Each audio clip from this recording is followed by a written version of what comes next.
Tu, porém, permanece naquilo que aprendeste e de que foste inteirado, sabendo de quem o aprendeste e que desde a infância sabes as sagradas letras que podem tornar-te sábio para a salvação pela fé em Cristo Jesus. Toda a Escritura é inspirada por Deus e útil para o ensino, para a repreensão, para a correção, para a educação na justiça, a fim de que o homem de Deus seja perfeito e perfeitamente habilitado para toda boa obra. Segunda carta a Timóteo, capítulo 3, versos 14 a 17. Essas palavras foram proferidas por Paulo e endereçadas a Timóteo, seu filho na fé, porque foi o responsável pela sua evangelização. Nestas cartas, Paulo exorta Timóteo a permanecer nos ensinamentos que ele lhe ensinou, o qual recebera como revelação divina do próprio Cristo. E é nessa palavra que o Senhor está falando conosco hoje, nos passando os mesmos ensinamentos que passou a Paulo e que ele repassara a Timóteo. O Senhor nos aconselha a permanecer nos ensinamentos do Senhor Jesus Cristo e diz que devemos ter a ciência de que esses ensinamentos chegam a nós pela boca do seu ungido, do apóstolo Paulo, o qual cresceu desde criança no conhecimento das letras sagradas. Não podemos esquecer que ele era o maioral dos fariseus, conhecedor da lei e o grande perseguidor dos cristãos, o qual teve sua história, a sua vida e a sua personalidade mudada e moldada pelo amor de Deus, a partir do grande encontro que teve com o Cristo. A partir dali, ele recebeu a revelação de que Jesus era o Cristo de Deus, o Messias anunciado na lei e nos profetas.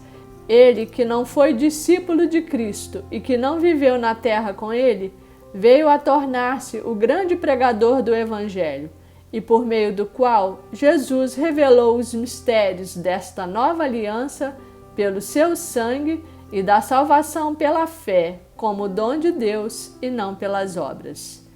E o Senhor, por meio de Paulo, nos orienta a guardar os ensinamentos acerca da justificação pelo sangue de Jesus, do perdão dos pecados pelo sacrifício da cruz e da salvação como presente e como dádiva do Pai.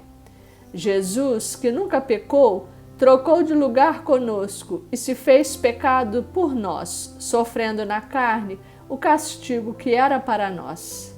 Por amor a nós, Deus fez recair sobre ele os pecados da humanidade. Em contrapartida, colocou sobre nós a sua santidade e justiça. Com a sua morte de cruz, quitou a nossa dívida, lavou o nosso pecado e nos tornou justiça de Deus, como está escrito na segunda carta aos Coríntios, capítulo 5, verso 21. Aquele que não conheceu o pecado, ele o fez pecado por nós, para que nele fôssemos feitos justiça de Deus. Aleluia! E o Senhor nos aconselha a guardar os ensinamentos da Sagrada Escritura, a qual tem poder de nos tornar sábios, de que a salvação vem pela fé em Cristo Jesus. Eu vou repetir. A palavra de Deus nos ensina que a salvação vem pela fé em Jesus Cristo, de graça, e não pelas obras. Efésios capítulo 2, versos 8 e 9. Basta crer que Jesus é o Filho de Deus que se encarnou, que morreu na cruz para nos livrar dos pecados, que ressuscitou e que está vivo no alto céu, no trono da glória à direita do Pai, e aceitá-lo como seu único Senhor e Salvador. Este é o fundamento do Evangelho de Jesus Cristo. Nessa passagem, Paulo termina dizendo que toda a Escritura sagrada é inspirada por Deus e útil para o ensino, para a repreensão, para a correção, para a educação na justiça, a fim de que o homem de Deus seja perfeito e perfeitamente habilitado para toda boa obra.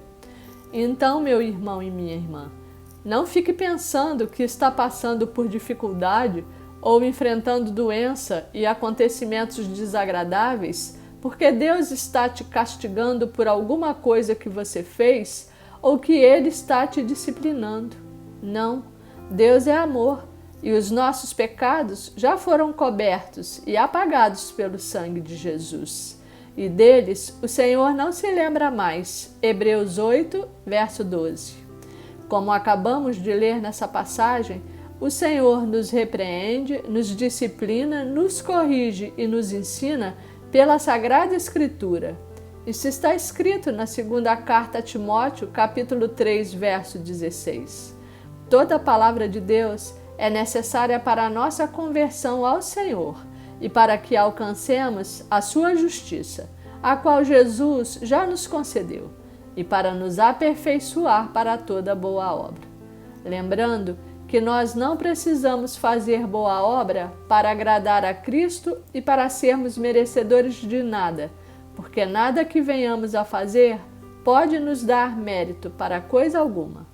A salvação, Cristo já nos deu de graça, como obra do amor do Pai.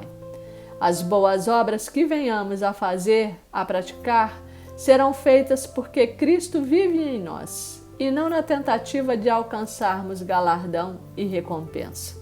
O Espírito Santo nos convença da palavra de Deus e nos ensine todas as coisas em Cristo Jesus. Amém.